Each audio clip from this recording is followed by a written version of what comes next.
하나님은 투자하시는 분, 참 생소한 언어인데 하나님은 투자하세요. 여러분, 하나님께서는요 때때로 우리의 삶에 하나님의 마음을 알리기 위해서 시험을 하실 때가 있는데, 오늘 이제 시험, 아브라함의 이 창세기 22장 이삭을 번제단에 바치는 이 사건은 너무나 유명해서 설명이 거두절미하고 바로 본론으로 들어갑니다. 오늘 1절에도 보면 시험이라고 나왔어요. 하나님이 아브라함을 시험했다. 여러분, 시험은 출제한 분이 계시죠. 수학시험 출제자가 있겠죠. 어떤 목적을 가지고 시험을 출제했느냐, 학생의 어떤 능력을 점검하는 거죠. 인수분해 공식을 아느냐, 미분 적분을 아느냐, 이 능력을 점검하기 위한 목적으로 문제를 출제하죠.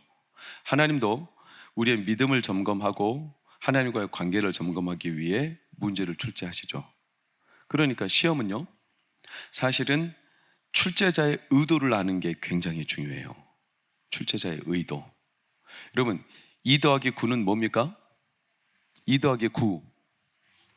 2 더하기 9? 이구아나. 초등학생들이 그랬어요. 초등학생들이. 6 더하기 3은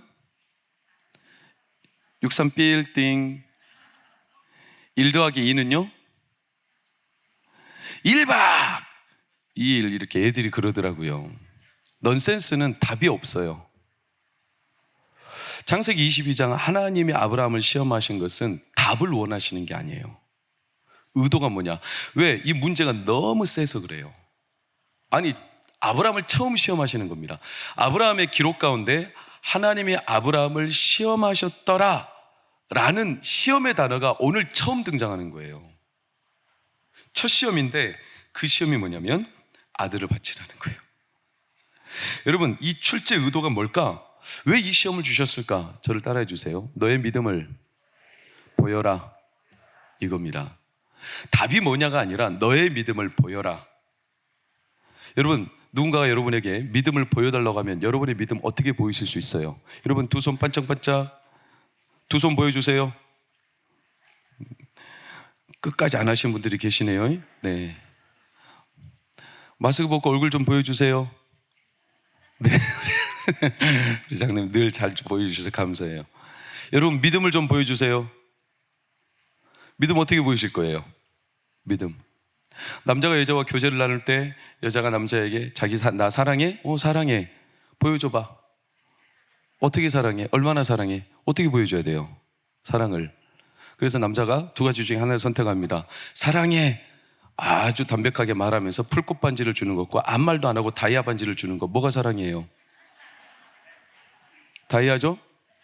그렇죠. 말로 되는 게 아니에요. 보여줘봐 했을 때 실물이 보여줘. 구체적으로 믿음을 보여줘봐 했을 때 우리는 믿음을 막연하게 생각하는데, 믿음은 구체적이어야 합니다. 굉장히 믿음은 구체적입니다. 하나님의 믿음을 보이라는 겁니다. 너의 믿음을 보여라. 아브라함을 부른 지 40년이 지났습니다. 40년 동안 하나님께서 아브라함에게 투자하신 겁니다. 엄밀히 말하면 계속 따라다니시며, 그가 실수하고 때로는 애굽으로 가고, 그가 때로는 아비멜렉에게 가고, 그가 때로는 인간적인 방법을 선택해도 하나님은 아브라함을 한 번도 쳐내거나 나 더 이상 너 투자 안 할 거야 이렇게 끊어내시지 않았어요. 끝까지. 그리고 이제 처음 시험, 내 믿음을 나한테 보여달라. 근데 그 시험이 너무나 센 시험이었죠. 2절을 보시면 네 아들 독자를 어떻게 하라? 번제로 드리라. 근데 여기에 대한 하나님의 문제, 이 하나님의 요구 앞에 우리는 너무나 창세기 22장을 자주 들여다보고 너무나 많이 들었죠. 그래서 너무 쉽게 지나가 버리는데, 너무 이상한 광경이 뭐냐, 아브라함이 대답을 굉장히 빨리 내렸다는 거예요. 3절을 보세요. 아브라함이 시작. 아침에 일찍 일어나. 언제 말했는데? 어제 말씀하셨는데 머뭇거림 없이 그 다음날 일찍이 일어나 바로 준비하더라는 거예요. 뭡니까 이게? 여러분, 지금 생명이 달린 문제인데 우리가 하다못해 이식 하나 하는 것도, 내장기관 이식 하나 하는 것도, 수술하는 것도 몸에 준비를 하며 긴장하며 이걸 해야 되냐 말아야 되냐, 이 판단 기간이 얼마나 많이 필요한데, 지금 아들의 목숨이 왔다 갔다 하는 판에 왜 이렇게 빨리, 이상할 정도로 도대체 어떤 목적인가? 아브라함 어떻게 이렇게 빨리 대답할 수 있을까요? 모든 면을 다 들여다볼 수는 없지만 한 가지 분명한 것은 아브라함이 출제자의 의도를 파악했다는 거예요. 출제자의 의도를. 하나님이 아브라함한테 한번 떠보는 식으로 아들을 바쳐라, 이렇게 아브라함이 하나님을 생각했느냐? 그렇지 않아요. 하나님은 진중하게 아브라함한테 말했다는 걸 아브라함이 알죠. 하나님은 어떤 분이냐? 민수기 23장 19절을 보면 시건치 않으신다. 이게 오늘 성경으로는 거짓말하지 않으신다. 그냥 말을 툭 던져가지고 찔러보거나 우리를 떠보거나 이러지 않으세요. 지금 그런 의도로 이삭을 바치라 하신 게 아니라는 걸 아브라함이 알아요. 그런데 굉장히 빨리 대답했어요. 이 말은 아브라함이 그 출제자의 의도를 간파했다는 겁니다. 여러분, 믿음의 실력은 어디서 검증이 되냐면 시험이 왔을 때입니다. 믿음이 좋아서 시험이 없는 거 아니고, 믿음이 나빠서 시험이 많은 거 아니라, 시험은 누구에게나 있고 믿음이 좋아서 시험이 더 많이 오기도 합니다. 그런데 그 사람의 믿음이 진짜 좋은지 안 좋은지, 믿음이 진짜 단단한지 흐릿한지는 출제자의 의도를 빨리 간파하는 속도가 그 사람의 실력입니다. 아브라함은 굉장히 빨리 간파했어요. 그래서 네 믿음을 보여라 할 때 아브라함은 그 이튿날 바로 아침에 일찍이 준비했어요. 아브라함이 그러면 하나님에게 보인 믿음이 뭘까요? 거기에 대해서 사도 바울이 로마서 4장 17절에 기록된 바 내가 너를 많은 민족의 조상으로 세웠다 하심과 같으니 그가 믿은 바 하나님은 시작 죽은 자를 살리심이 없는 것을 있는 것으로, 그러니까 죽은 자라도 살리신다는 믿음, 이게 아브라함이 보여준 믿음이었어요. 너 믿음을 보여봐. 내 하나님은 죽은 자를 살리시는 분입니다. 이렇게 보였는데, 죽은 자를 살리시는 믿음을 아브라함이 자기 믿음으로 보였다는 것은 전제 조건이 있어요. 어떻게 돼야 이 믿음이 증명이 돼요? 죽어야. 아니 진짜로 누군가가 죽어야 살리시는 걸 알 거 아닙니까? 말로만 하지 않고. 그래서 히브리서 11장 19절을 보면 그가 하나님이 능히 이삭을 죽은 자 가운데서 어떻게 하실 줄로 생각했어요? 살리실 줄로. 아브라함은 진짜 이삭을 죽이려고 했습니다. 그러면 하나님이 살리실 거다. 믿음을 보여라. 네, 알겠습니다. 하나님은 죽은 자를 살리시는 분이시죠. 그래서 그 믿음을 보이기 위해 이삭을 데려간 거예요. 하나님의 의도가 뭔지 알아요. 그 출제자의 의도가. 그래서 데려간 거예요. 여러분, 믿음을 우리는요 막연하게 생각하지만 믿음은 정확하고 구체적입니다. 믿음을 때로 우리는 그냥 공짜, 나에게 주신 공짜, 믿음을 선물이라고 하니까, 믿음은 하나님의 선물이요 이렇게 말하니까, 구원, 여러분 공짜죠. 예수님이 우리를 위해서 십자가에 죽으시고 우리가 그분을 믿으면 구원을 얻습니다. 할렐루야. 그래서 공짜죠. 그러나 공짜라는 말의 진짜 의미는 뭐냐면 내가 자격이 없습니다.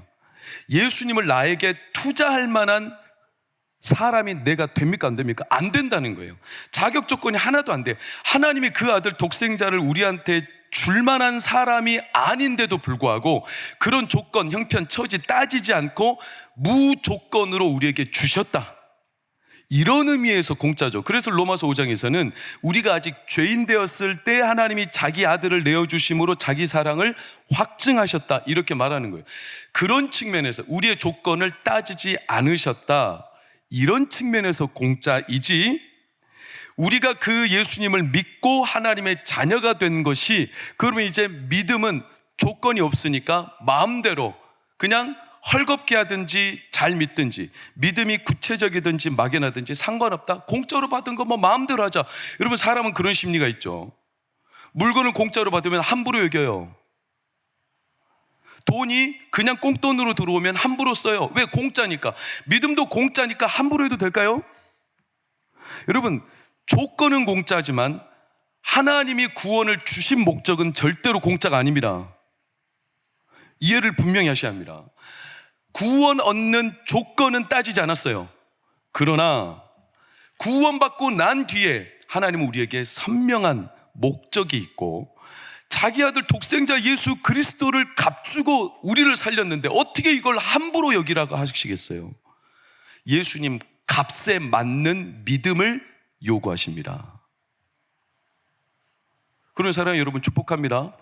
하나님은 우리를 절대로 믿음을 함부로 헐겁게 여기지 않고 한 번 우리를 자녀로 선택했으면 하나님은 우리에게 계속 믿음을 보이라고 말씀하십니다. 그래서 여러분은 이미 코 꼈어요. 하나님께 코 꼈어요. 그리고 믿음은 조건 없이 받았을지라도 이제 믿음을 보이라 할 때는 공짜가 아니에요.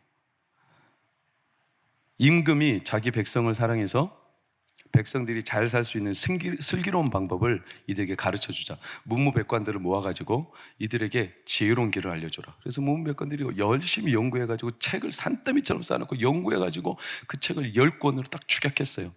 아니, 우리 백성이 지금 얼마나 바쁜데 10권 책을 언제 읽고 인생을 잘 사냐. 더 줄여라. 한 권으로 축약시켰어요. 한 권도 힘들다. 야, 한 문장으로 바꿔. 그래서 그들이 내놓은 게 뭐냐면, 폐하! 세상에는 공짜가 없다고 할 수 있겠나이다. 그래서 세상에 공짜가 없다, 이걸 가르쳐 주라는 거예요. 함부로 주어진 시간을, 나에게 주신 생명을 함부로 여기지 않게 하라. 여러분, 왜 하나님이 우리에게, 아브라함에게 믿음을 보이시라 하냐면 공짜가 없기 때문에 그래요. 여러분, 다 어디론가 투자되게 되어 있습니다. 그렇죠? 여러분, 시간은 지금 우리가 아무것도 안 해도 시간은 투자돼요? 안 돼요? 투자되죠. 시간 흘러가고 있잖아요. 내가 시간을 아무것도 안 한다고 해서 시간도 멈춰요? 안 멈추죠. 아무것도 안 하고 게으르게 있으면 그 사람은 시간을 어디다 투자한 거예요? 게으름에 투자한 거예요. 우리 건강, 내가 아무것도 안 하고 가만히 있으면 건강이 유지돼서 100년, 1000년 살아요? 아니요. 아무것도 안 하고 가만히 있어도 건강은 지금 투자되고 있어요. 인생의 이치가 다 그래요. 하지 않아도 투자는 되고 있어요. 어딘가 투자됩니다. 시간이든 물질이든 건강이든 모든 게 다 투자가 됩니다. 그러니 중요한 건 뭐냐면, 그럼 어디다 투자할 거냐? 결국 어차피 투자가 다 됩니다. 내가 가만히 있어도, 투자를 안 하고 싶어도 투자는 됩니다. 어디다 투자할 거냐? 미래냐, 자녀냐, 주식이냐, 땅이냐, 건강이냐, 자기 개발이냐, 자기 외모냐, 아니면 자기 학벌이냐, 어디다 투자할 거냐? 이 투자는 인생 끝까지 변치 않아요. 어딘가 투자되고 있습니다. 여러분의 에너지가, 여러분의 모든 삶의 요소가. 그래서 오늘날은요, 투자의 시대죠. 여러분, 이런 문자 받아보셨습니까? 한 주만에 돈 쉽게 버는 법, 이런 문자 자주 날라오죠, 스팸으로. 그래가지고 한 주만 열심히 투자하면 한 달치, 세 달치 월급을 벌 수 있다는 겁니다. 그게 이제 흔히 주식이고 여러 가지 투기, 투자, 이런 스팸 메시지인데, 여러분, 진짜로 한 시간 또는 한 주 열심히 투자하면 세 달치 월급 벌 수 있어요, 없어요? 있어요, 없어요? 있어요. 있습니다. 실제로 있습니다. 투자하는 겁니다. 그 시간 동안. 그래서 사람들이 돈을 쉽게 번다고 생각합니다. 그것을 요즘에 핫한 용어로 파이프라인 그래요. 파이프라인. 주식 용어이기도 하고 경제 용어이기도, 여러 가지 상황에서 쓰는 파이프라인. 그러니까 파이프가 연결되어서 그로부터 쑥쑥쑥 수익이 들어오는 걸 말하죠. 그래서 내가 일해서 받는 소득 말고 진짜 우리의 소득, 파이프라인은 사람들이 월세 또는 주식 배당금, 이게 있어야 잘 산다. 그걸 가져라. 그걸 위해서 투자해라. 이렇게 말하는 거예요. 그래서 어쩌면 기독교인들도 투자 많이 합니다. 이 자리에도 어쩌면 투자하는 분들이 덜어 있을 겁니다. 저는 그것이 잘 됐다 잘못됐다 이걸 말씀드리는 게 아니에요. 여러분, 한 주만 열심히 투자해서 돈을 많이 벌 수 있다. 3개월치. 네, 그래서 돈을 공짜로 번 것처럼 우리는 생각할 테지만 공짜일까요? 절대로 세상에 공짜 없습니다. 물론 주식 투자를 예를 들면 주식 시장은 9시에 열립니다. 그래서 9시부터 딱 30분까지 반짝 그때 내가 어떤 주식을 사고 어떤 주식을 팔고 이 매매 행위를 해야 돼요. 그래서 어떤 주식을 내가 사고 팔고 하면서 그 수익이 어마어마한 차이로 나에게 수익으로 들어올 수도 있고 내 수익이 날아갈 수도 있습니다. 그런데 이 30분만 투자해서 내가 돈을 많이 번다고 생각하지만 사실 그렇지 않습니다. 투자는 실제적으로 30분 할지 모르지만 나머지 하루 23시간 30분은 뭐 하고 있는 줄 아세요? 이 30분간의 투자를 위해서 어떤 손익이 있는지 원인을 분석해야 되고 리스크를 분석해야 되고 내가 어떤 대비 전략을 갖고 어떤 작전을 짜가지고 투자할 거냐? 하루 30분의 투자 시간을 위해서 나머지 23시간 30분은 온전히 자기의 시간과 몸과 마음과 지식과 모든 에너지를 동원해서 그 30분의 투자를 위해서 투자해야 되는 겁니다. 공짜요? 없어요, 공짜. 근데 그렇게 30분 투자해서 실제로 거둬들이는 사람들이 있죠. 그 사람들이 보내는 스팸 문자가 일주일만 열심히 하면 돈 벌 수 있다. 말이 일주일이지 그 일주일 동안 혹독하게 아니, 말이 일주일이지 한 달, 세 달, 1년, 3년을 30분 하루 투자하기 위해서 어마어마하게 자기를 치열하게 살아내야 되는 거예요. 여러분, 유튜브 가운데 유목민이라는 사람이 있어요. 이 사람이 쓴 책이 나의 투자는 새벽 4시에 시작된다. 그 사람은 주식 투자를 하기 위해서 4시부터 일어나 투자 분석을 하고 전략을 짜는데 하루에 몇 시간을 자냐면 2시간을 자요. 그리고 뭐 할까요? 이것만 쳐다보고 있죠. 계속 분석합니다. 그분이 실제로 2018년 4월 30일 월 10억을 찍었어요. 수입을. 월 10억. 여러분들 집에 창고에는 보통 100억씩 갖고 있으니까 놀라지도 않잖아요. 나는 평생 가봐야 10억 만질 수 있을까 없을까 지금 막 귀가 솔깃한데 월 10억? 월 10억? 1년도 아니고 월 10억? 남들은 평생 10억 마련하기 위해서 애쓰는데 2018년 4월 30일 월 10억을 드디어 찍었어요. 하루 30분 투자해가지고. 그러나 그 같은 날 그는 왼쪽 눈을 실명했어요. 왜? 너무나 잠을 안 자고 온갖 스트레스를 몸으로 다 투자한 거예요. 그 사람이 투자하고 난 뒤에 제일 많이 잔 날 시간이 하루 3시간 잤던 날이 제일 많이 잤다는 거예요. 그분이 말하는 거예요.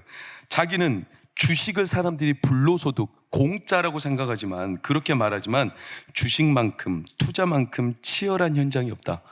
주식은 24시간 내내 깨어서 정신노동의 극치를 견뎌내야 한다.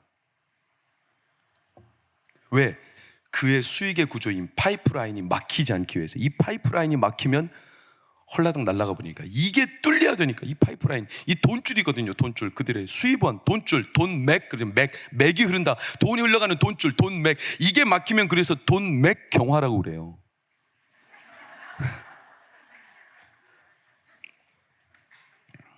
그 사람은 공짜 아니라고 그랬어요. 공짜 아니다. 거기에 자기 자신을 온전히 투자했다는 거예요. 치열하게, 계획적으로 모든 마음과 생각을 집중해서. 저는 지금 주식의 옳고 그름을 말하는 게 아니에요. 세상에 공짜는 없다. 어차피 우리 인생은 가만히 놔둬도 투자가 되게 돼 있다. 어디든지 간에. 그럼 중요한 건 뭐냐? 어디다 투자할 거냐? 여러분의 삶과 여러분의 시간, 여러분의 에너지를 어디다 투자할 거냐? 이게 중요하다는 거예요. 주식 투자를 하지 말라는 것도 아니고 어디다 투자할 거냐? 왜? 가만히 있어도 투자되고 있는데. 그런데 놀라운 것은 주식만, 세상에 여러 가지 투자만 투자냐? 믿음도 투자입니다. 할렐루야. 믿음은 누구에게 파이프라인을 두고 누구에게 투자하는 거냐면 하나님에게 투자하는 거죠. 하나님에게. 그런데 세상 투자는 사람들이, 우리를 포함해서 사람들이 세상 투자는 얼마나 치열하게 고민하는지 몰라요. 24시간 깨어서. 그런데 믿음은 어떻게 투자하고 있어? 믿음을 보여봐 했을 때 믿음은 대부분 막연해요. 내 믿음은 지금 어떻게 투자되고 있는지. 왜? 세상 투자는 그렇게 치열하게 계획하고 생각하고 투자 전략을 짜는데도 믿음을 보여봐 할 때 믿음은 막연합니다. 믿음은 투자하는데도 불구하고 제대로 된 투자를 안 하고 있어요. 그러니까 막연하죠. 여러분, 파이프라인이 일하지 않고 걷어들이는 소득이라고 그랬어요. 그런데 믿음도 똑같아요. 투자하고 비슷한 점이 많아요. 로마서 4장 6절에서 8절을 보면 사도 바울이 그리스도인들, 특히 믿음을 가지고 하나님을 믿고 살아가는 사람들에 대해서 이렇게 표현했죠. 일한 것이 없이 복을 얻는 사람들이라는 거예요. 왜? 그의 투자처는 누구이기 때문에? 하나님이기 때문에. 그런데 이게 쉽냐? 아니요. 하나님께 딱 투자하고 나면 이걸 붙들기 위해서 치열한 전략을 가지고 자기 믿음을 보여야 되는 거예요. 투자도 시드머니가 필요해요. 투자 자본이 필요하죠. 믿음도요, 시드머니가 있어요. 뭘 가지고 투자합니까? 믿음을. 여러분, 베드로전서 1장 23절에 아주 의미심장할 구절이 있죠. 너희가 거듭난 것, 너희의 모든 하나님을 향한 투자는 썩지 아니할 시드머니, 이 씨로 투자한 거다. 그 씨가 뭔데요? 하나님의 말씀을 붙들고 사는 걸 말해요. 그래서 믿음을 정의할 때 우리는 뭐라고 정의하냐? 믿음은 바라는 것들의 실상이다. 바란데 뭘 바랍니까? 미래에 일어날, 내가 투자했으면 그 투자에서 오는 수익이 있겠죠. 그러니까 내가 하나님 앞에 투자했다. 믿음으로 주님을 붙들었다. 그분께 하나님 주신 말씀을 가지고 시드머니를 투자했다. 그러면 그분으로부터 나오는 실상이 뭐냐?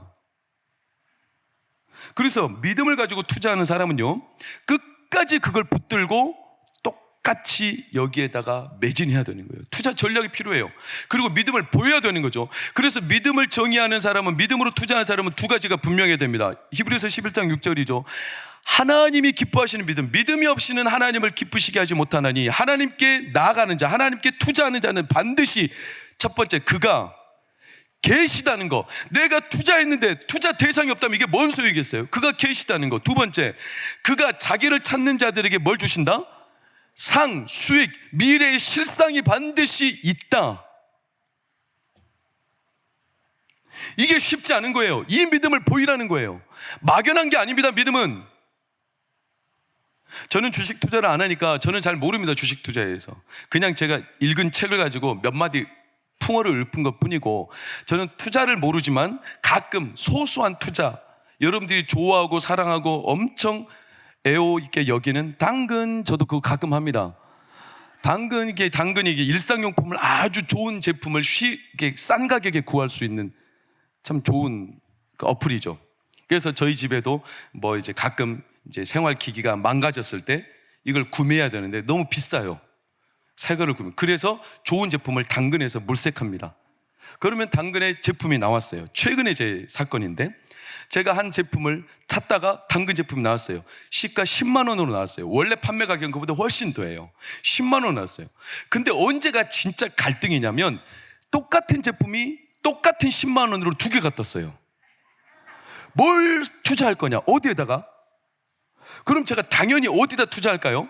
당근에는 하는 분들은 아실 테지만 판매자의 온도가 있어. 온도 39.5도, 67도 막 이런 온도가 있어. 판매자의 신뢰도를 뜻해요. 그럼 당연히 어디다 투자하겠어요? 온도가 높은 쪽에 투자하겠죠. 그래서 10만 원짜리 온도가 높은 사람한테 투자 예약을 했어요. 근데 진짜 가슴이 아프고 갈등이 되는 건 뭐냐면, 이 사람은 안 팔리니까 그 다음날 8만 원으로 내려버렸어요.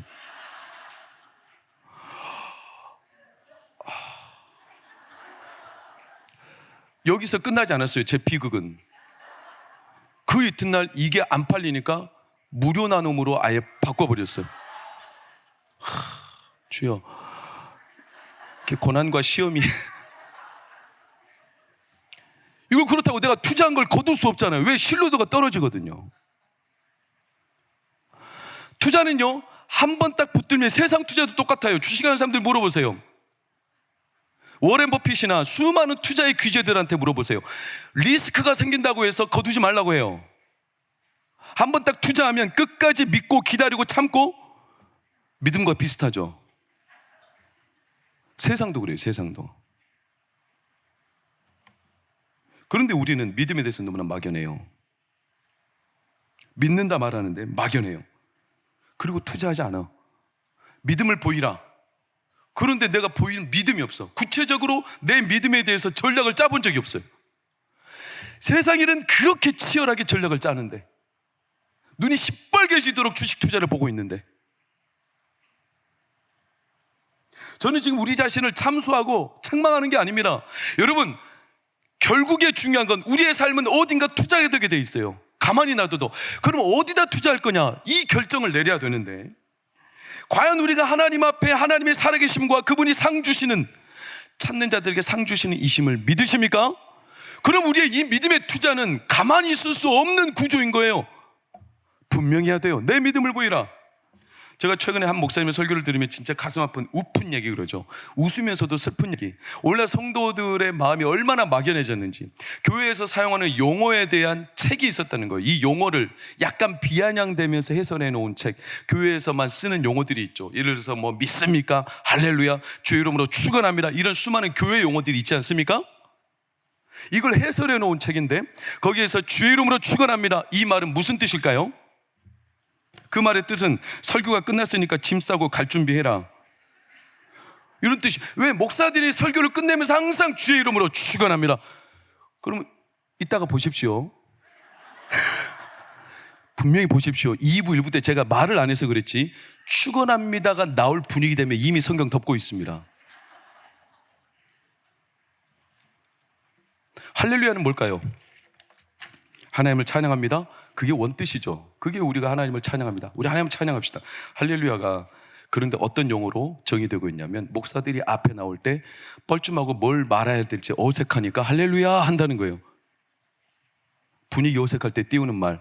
그럼 성도들은 할렐루야 하면 뭐라고 말해요? 아멘. 왜 아멘이라고 합니까?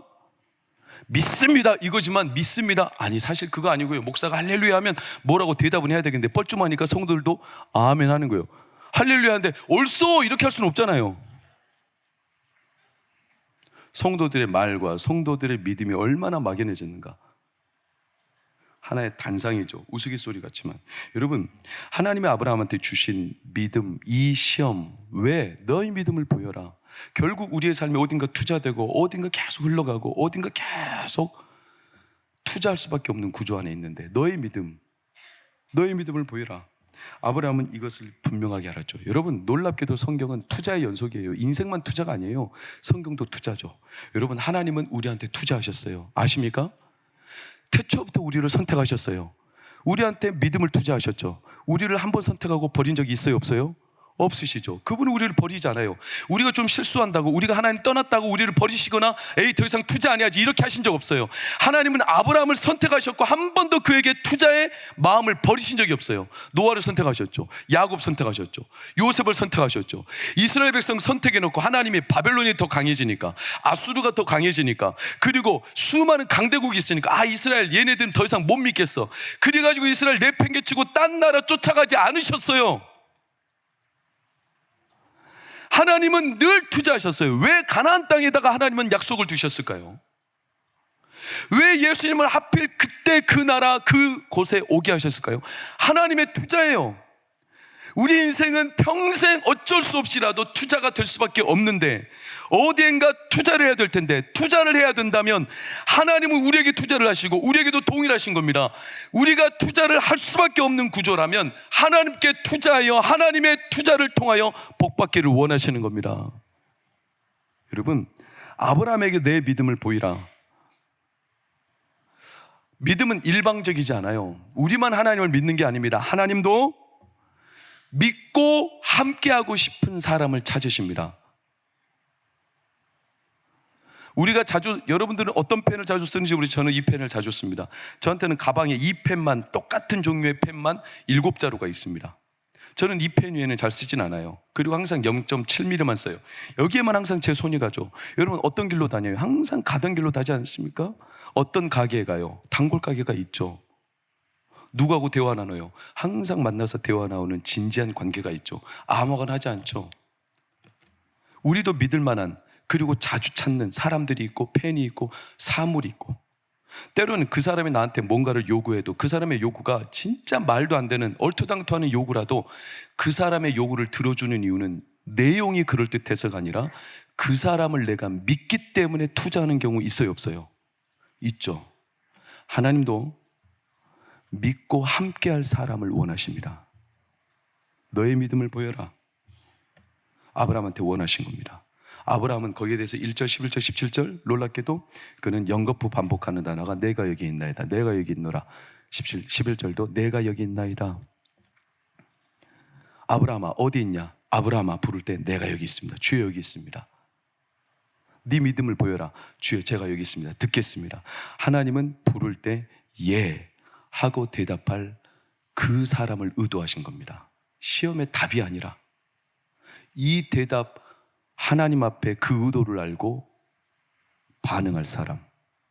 저희 가정 얘기를 잠시 하겠습니다. 5년 전에가 드렸던 얘기인데, 저희 가정은 원래 아버지 어머니 다 예수 믿지 않던 가정, 불신 가정, 완도에서 우상 숭배하던 저희 할아버지 할머니 모두 사당을 뒤에 놓고, 아버지는 팔남매족의 장남, 척박한 섬 사람들이 얼마나 우상 숭배, 귀신 숭배가 심합니까? 샤머니즘, 정령 숭배. 그런데 그런 섬에서 아버지가 중학교 2학년 때 학교가 가정이 너무 어려워 중학교 자퇴를 하고 집에서 김양식, 아버지, 할아버지 김양식을 도우며 보내던 시절, 고급면의 덕동교회에서 은혜를 받아 예수님을 만났죠. 그래서 그때부터 아버지는 첫 투자를 시작했어요. 하나님께 내 인생을 드리겠다 작정하고 신학교를 가기로 어릴 때부터 마음을 먹었습니다. 근데 그런 우상 가정에서 누가 신학교 보내주겠어요? 가정도 어렵고 게다가 신앙도 반대고 누구도 인정하지 않습니다. 그렇게 자기 혼자 예수를 믿고 청년이 됐고 군대를 갔다 왔습니다. 군대를 갔다 와서 신학교를 가고 싶은데 가정 살림이 녹록해야 가죠. 할아버지가 준리만무하고 그러다가 덕동교회가 개척을 하고 개척을 하는데 자기는 뭔가 도와주고 싶은데 투자할 게 아무것도 없고 자기 몸으로 가서 뛰지만 뭔가 헌물이라도 하고 싶은데 헌물할 게 없고 할아버지한테 말할 게는 전혀 귀에 들어가지도 않을 것 같고 그 해에 할아버지 김양식은 온 동네가 다 흉년이었어요. 김이 안 됐어요. 그래서 아버지가 아이디어를 낸 게 교회, 그 시골 교회 무슨 장비가 있겠습니까? 포크레인 그런 거 없어요. 제가 어릴 때도 와시바, 지금 같은 와시바 없었어요. 다 나무로 거푸집 짜가지고 직접 철근으로 엮어서 이렇게 했죠.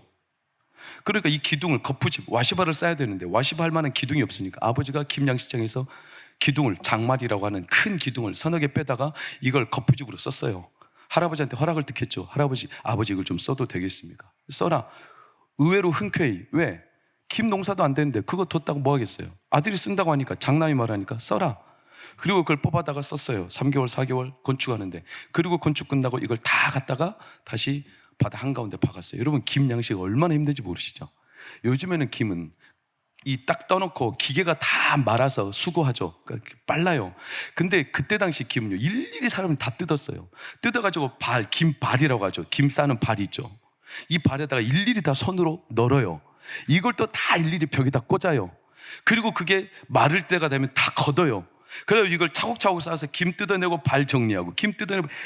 이거를 제가 초등학교 2학년, 3학년, 4학년 때 매 겨울 때마다 가가지고 노동 촉취 당하면서 얼마나 생고생을 다 하면서 섬이라 갇혀가지고 혼자 도망칠 수도 없고 밥 3끼 주면서 월급도 안 주고 알바생으로 밤잠을 설쳐가며 그 일을 했어요. 얼마나 고된지 몰라요. 그해 흉년, 아무도 앞집, 옆집, 뒷집, 이웃집 아무도 농사가 안 됐어요. 그런데 아버지 그 장말이 기둥 쓰고 갖다 놨어요. 그해 김이 한 톳이 100장입니다. 100장. 한 톳 100장이 그 당시 쌀 한 마리입니다. 한 마리면 약 쌀 20kg 정도 가깝게 되죠. 그런데 한 톳이 한 말 가격인데 그 당시 우리 할아버지 집에 다른 데는 다 흉년.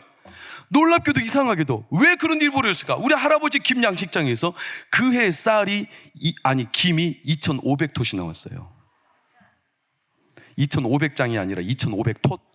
그러면 25만 장. 그럼 2,500마리죠, 쌀로는. 그럼 80kg 가마로는 몇 가마일까요? 600가마. 그 당시 금액으로 약 8천에서 1억. 40년 전에 할아버지가 어떻게 한 줄 아세요? 아버지 신학교 학자금 줬어요. 믿어서요? 아니요. 이게 자기가 노력해서 된 양식이 아니라는 거예요. 뭔가 절대자가 있다는 거예요. 그때부터 우리 가정에 첫 투자가 시작된 거예요. 문이 열린 거예요, 문이. 아버지는 그때부터 하나님 앞에 투자를 시작한 거예요. 내 인생, 내 물질, 내 시간. 여러분, 한번 딱 투자를 하면 그걸로 끝나는 줄 아세요? 평생 이 투자를 붙들고 씨름해야 되는 겁니다. 왜? 또 막혀버리거든요. 아버지는 그 뒤부터 하나님 앞에 자기의 시간과 에너지와 물질을 하나님 상 주시는 이심을 믿고 계속 투자합니다. 하나님 앞에 너 믿음을 보여라. 하나님의 그 말씀처럼 그 하나님께 투자합니다. 그래서 저희 아버지 개척하고 개척교회 할 때 그 어려운 시절에도 저희들이 생각할 때, 자녀들이 생각할 때는 이해가 안 되는 헌금, 왜 그렇게까지 헌금하시나? 도대체 너무나 미련할 정도로 헌금을 하신다. 그 당시 아버지 월급이 끼케야 160만 원.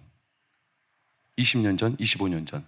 그 당시 저희 자녀들 앞에 헌금을 다 일일이 다 했어요. 따로따로. 기도 앞으로 헌금, 영광 앞으로 헌금, 찬양 앞으로, 5남매에게 헌금을 다 따로따로 하셨어요.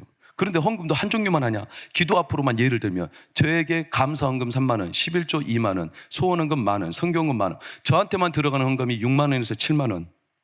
그럼 5남매니까 한 주에 30만 원에서 40만 원이 들어가요. 아버지 어머니 헌금 또 따로. 절기가 되면 또 헌금. 그럼 한 주에 들어가는 헌금이 저희 가정에서 70만 원이었어요. 우리는 이해를 못했어요. 아버지 왜 이렇게 미련하게? 너무 미련한 거 아닌가? 도대체 왜 그렇게 하시나? 그런데 아버지는 소신이 딱 한 가지였어요. 하나님께 투자하는 거. 저는 지금 헌금 얘기를 하는 게 아니에요.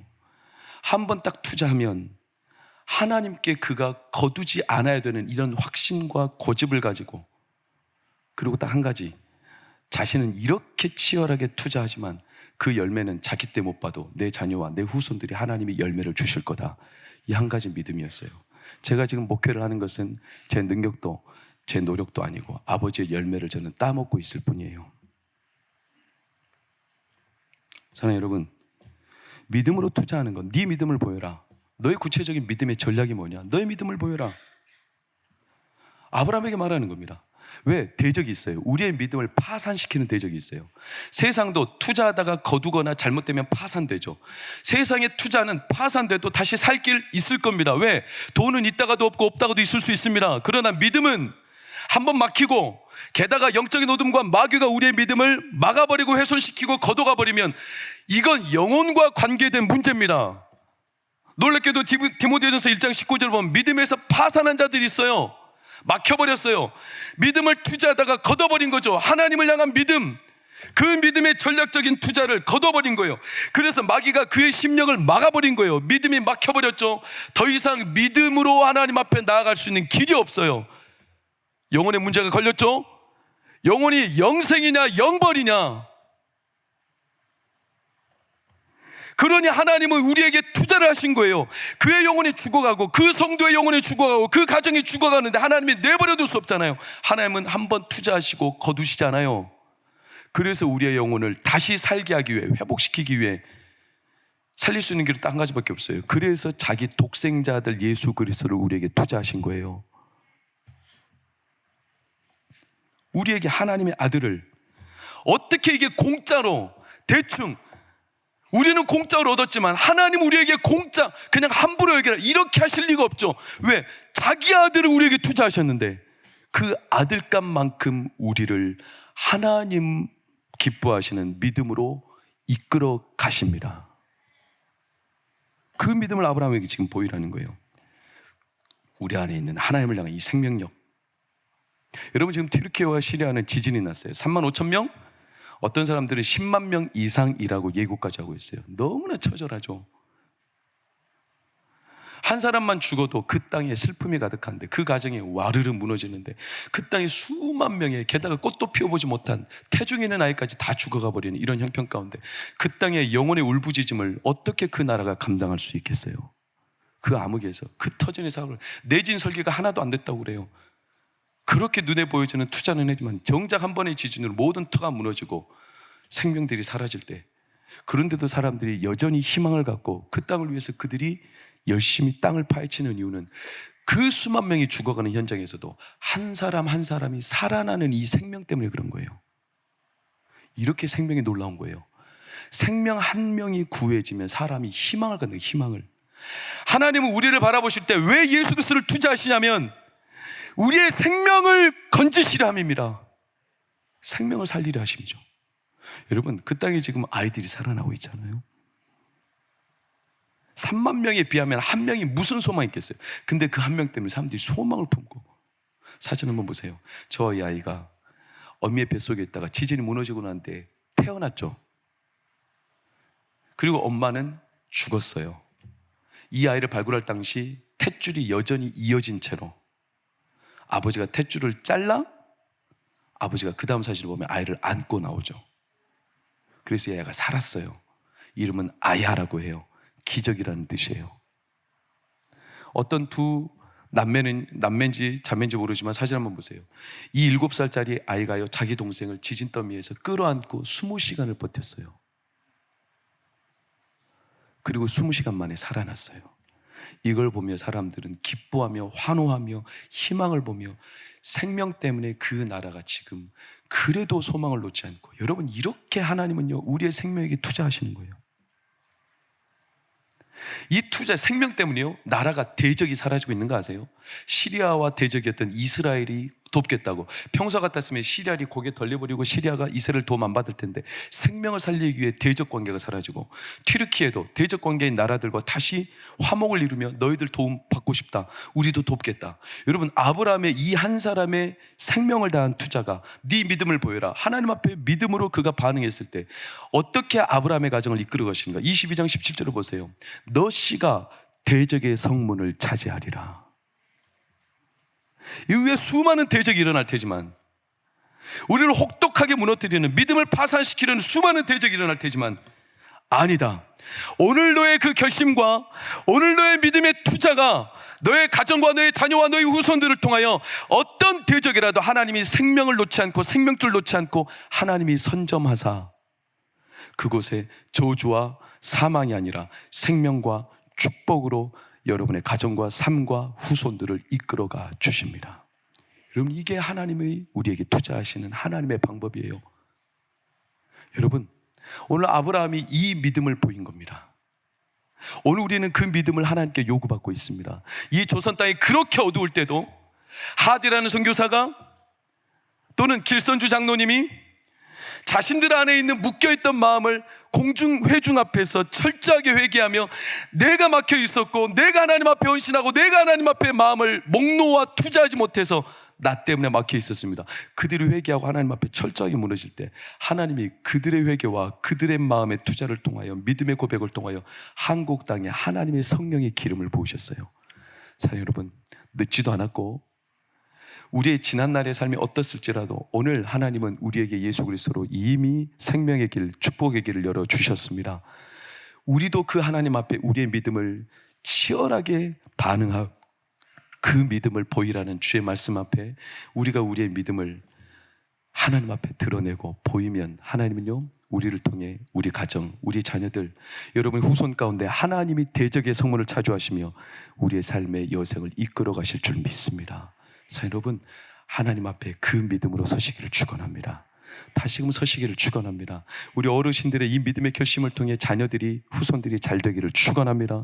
동광교회가 이 믿음을 보이는 공동체로 하나님께서 앞날의 대적의 성문까지 차지하시는 권능의 역사를 드러내시길 예수 이름으로 축원합니다. 기도하겠습니다. 주님, 고맙습니다. 찬양합니다. 감사합니다. 내 믿음을 보이라. 너의 믿음을 보이라. 때로는 세상 일에 너무 밟고 치열하게 우리가 전략을 짜고 움직이지만 하나님 앞에 우리의 마음은, 우리의 믿음은 왜 이렇게 막연하고 왜 이렇게 희미하고 내 믿음을 뭘 보여야 될까? 항상 우리는 주저주저하고 머뭇거리고, 하나님, 우리는 하나님 앞에 오늘 이 시간 마음을 다시하여 우리에게 예수 그리스도를 투자하신 하나님, 그 투자를 통하여 우리 가운데 생명의 것인 하나님, 생명의 길을 여신 하나님, 더 이상 저주와 죄와 사망이 아니라 우리 가운데 축복과 생명과 영생의 길을 여신 하나님을 믿습니다. 하나님을 찾는 자들에게 상 주시는 나의 구주 나의 하나님을 믿습니다. 그리고 오늘 이 시간 우리 성도들이 믿음으로 주를 바라볼 때 우리 가운데 생명의 길이 열리게 하여 주시옵소서, 영생의 길이 열리게 하여 주시옵소서, 저주가 떠나고 생명의 축복이 시작되게 하여 주시옵소서. 그리고 우리 앞에, 우리 후손들 앞에 대적의 성문까지도 차지하시고 취하게 하시는 하나님의 권능을 경험하도록 주장하여 주시옵소서. 우리 어르신들의 삶이 복되게 하여 주옵시고, 어르신들의 하나님을 향한 믿음의 결단과 결심이 우리 자녀들, 손주들까지 하나님의 영광스러운 미래로 부어지는 앞날이 열리게 인도하여 주시옵소서. 이제는 우리 주 예수 그리스도의 은혜와 하나님의 크신 사랑과 성령의 감화감도 교통이로 평안 인도하심이 오늘도 하나님께서 우리 가운데 예수 그리스도로 우리의 생명을 대신하여 투자하시고 우리에게 생명의 길을 여셔서 우리에게 믿음을 보이라 말씀하실 때 저희 또한 하나님 앞에 우리가 가진 믿음의 분명한 확신과 소망을 가지고 나를 하나님을 찾는 자들에게 상 주시는 이심을 믿고 달려가기를 원하며, 그런 이들에게 대적의 성문까지도 취하게 하사 자녀, 자자손손 하나님의 영광스러운 미래로 이끌어 가실 주를 담대하게 바라보며 달려갈 우리 모든 성도들, 그들의 가정, 자녀들의 미래 가운데 영원히 함께 하시기를 간절히 축원하옵나이다. 아멘.